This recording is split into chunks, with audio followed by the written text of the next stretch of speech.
शुक्ल यजुर्वेद से संबंधित अद्वैत तारक उपनिषद में ब्रह्मरूप आंखों को बंद कर आदि खुले आकर का अंतर्दृष्टि देखी जाती है और भगवान का ध्यान किया जाता है।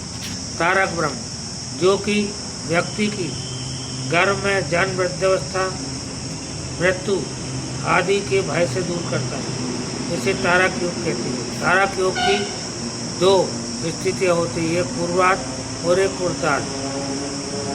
तो इसमें पूर्व तारक कहा गया है सभी ब्रह्म की स्थिति, सब में ब्रह्म को जानना, सब जग की स्वरूप है, भलो भलो नहीं कोई, जाकी जैसी भावना तैसो ही फल हो।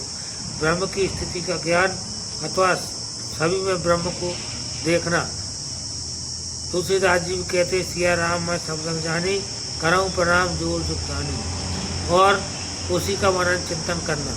अद्वैत तारक जीव और ईश्वर जो है माया के वशीभूत होते हैं। माया ब्रह्म में उसी तरह मिली है जिस तरह से अग्नि में उसकी प्रज्वलन शक्ति होती है, उसी तरह ब्रह्म में माया शक्ति होती है।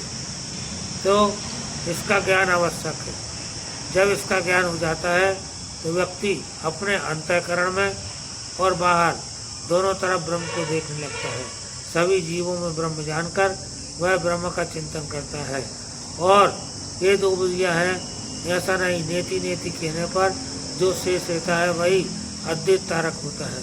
शरीर में उपस्थित कुंडलनी जो है वह शक्ति है, यह रीढ़ के मध्य होकर के ब्रह्म नाड़ी सुषुम्ना में स्थित होती है, वह मूलाधार से ब्रह्मांड तक जाती है। इसके बीच करोड़ों विद्युत के समान हवायुक्त कुंडलनी है। योगी इसी कुंडली की शक्ति प्राप्त करके योग बल को मजबूत करते हैं और साधना करते हैं।